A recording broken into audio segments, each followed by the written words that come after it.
The United States Senate is moving ahead with a final vote on Saturday on Supreme Court nominee Brett Kavanaugh after senators voted 51 to 49 to advance his nomination. On this day, Alaska Senator Lisa Murkowski was the only Republican to vote no. Other key undecided senators, Republicans Jeff Flake and Susan Collins and Democrat Joe Manchin, all voted yes to move ahead with the final vote. Senate Majority Leader Mitch McConnell took to the Senate floor to defend Kavanaugh. They've harmed a good man and his family. They've tarnished the dignity of this institution. But all of it can end today. The time has come to vote. The Senate stands on the threshold of a golden opportunity. We have the opportunity to advance the nomination of an incredibly well-qualified and well-respected jurist to a post that demands such excellence.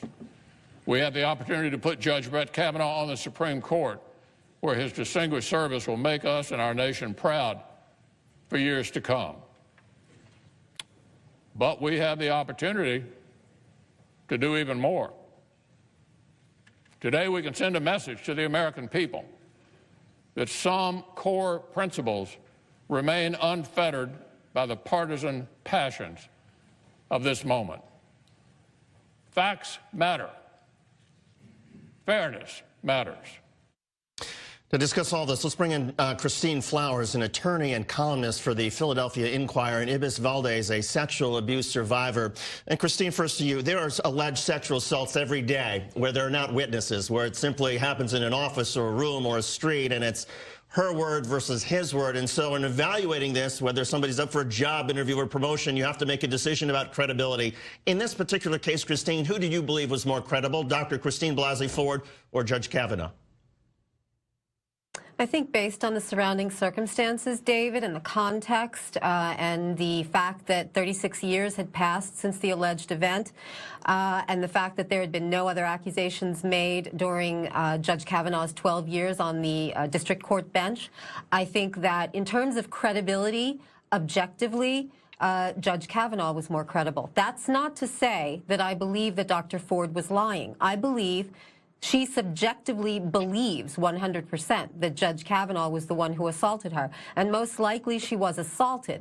However, objectively speaking, I don't think she made the case in a court of law or even in the court of public opinion. And the reason I don't think she's lying is because if you have a subjective belief that something has happened to you and that that is the truth, saying that is not a lie. It's simply not necessarily the facts. Ibis, how about to you?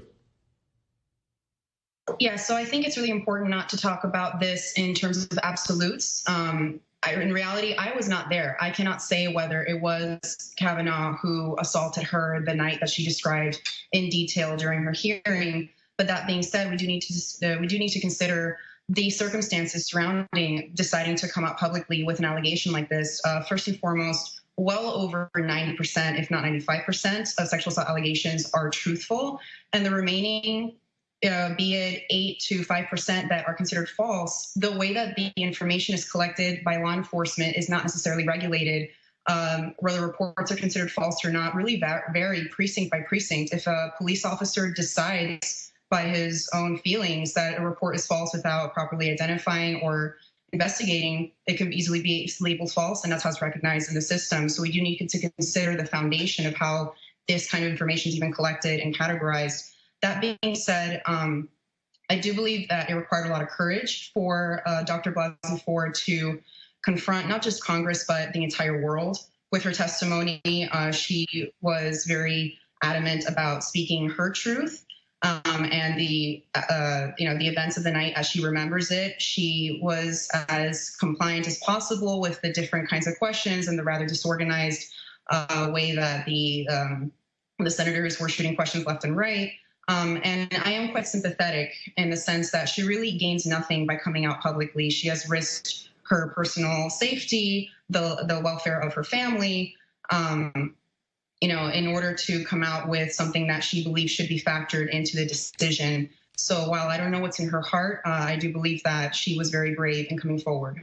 Christine, I want to ask you, I don't know if you saw Senator Joe Manchin when he was walking out and delivering a statement to the media of why he decided to vote yes. He was surrounded by women there chanting, shame, shame, shame on you. What do you think about this kind of reaction from Me Too activists and other women? Is it helping or harming the Democrats? What's your thought? It harms women, not the Democrats or the Republicans. It harms women to see a movement weaponized. I was very upset to see that sort of strong-arm tactics. I understand that there is anger on the part of those who supported Dr. Ford, but the anger was aimed at the wrong person. It should be aimed at a system that makes it difficult for abuse survivors to come forward now, going forward. And I felt very angry by so many of the women who said, we speak for all women. They do not speak for all women. They do not speak for me. They don't speak for the supporters of Judge Kavanaugh and those who want due process to be protected and to be respected. And I will say another thing. I found it highly symbolic that Susan Collins, Senator Susan Collins, who is a Republican and who indicated that she would vote for Judge Kavanaugh, was the one that had to remind all of us, male and female, that due process is not some pretty little theory that we can pull out when we want to talk about how great the United States is and our Constitution. This impacts lives. Dr. Blasey Ford was brave to come out and tell her story, but so was Susan Collins, and so are so many of the women and men who support Judge Kavanaugh and who are saying, while there are obviously many victims of abuse, there are also false accusations. The Scottsboro, but we have a history in the United States, Emmett Till, Duke LaCrosse, UVA. Right. It cannot be ignored. Ibis, where does the issue of sexual assault and allegations, does this move forward after all of this, or has this whole issue taken a step backwards for women who are assaulted? So I certainly agree that talking collectively in any way about this, about these happenings, is really taking a step back.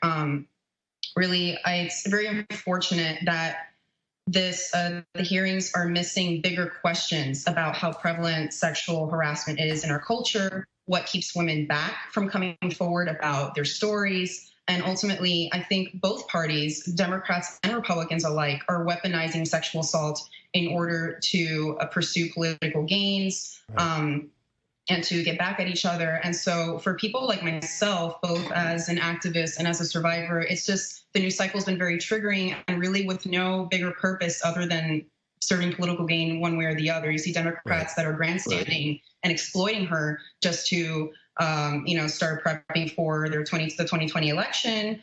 You see Republicans are not even giving her, any sort of, they're talking about due process for Kavanaugh, but what about due process for her too? Allowing her to speak and tell her story without any kind of assumption that she's doing this for any, under the guise of any political conspiracy. So I think unfortunately we're missing opportunities to ask big questions to arrive to bigger and much more important answers than just, is this a Democrat or Republican seat? Ibis Valdez, a sexual abuse survivor, and Christine Flowers, an attorney and columnist for the Philadelphia Inquirer. Thank you both so much for coming on. Tal, it's interesting because it has been 1 year since the beginning of the Me Too movement, and there's so many people who have now lumped this together with that. Do you think that's fair? It's a good question. It's a good question. I think that there are two different types of victims that this entire debate is all about. The president is of course, trying to the president and the Republicans to push it to one way, the Me Too movement to another way, but there are two very different types of victims around this. And I think there's also two different types of people who are accused, right? There are people who are accused and should be punished. And then in this particular case, which is I think what a lot of people lost track of, is this wasn't a punishment of Brett Kavanaugh. This was an opportunity for him to have the honor of serving on the United States Supreme Court. Being held back from serving on the United States Supreme Court is something that thousands and thousands of other federal judges have also essentially been denied. So I think a lot of people, when they look at it as, oh, he's being punished, or this, what's the due process? I'm not quite sure that's the exact way to look at it. But in any case, coming up, U.S. Secretary of State Mike Pompeo headed to North Korea. This will be his 4th trip there this year. He's expected to meet with Kim Jong-un and try to advance plans to denuclearize the Korean Peninsula. Plus, it's what comic fans have been waiting for all year. Comic-Con is underway in New York, and I've got your all-access pass to the fun.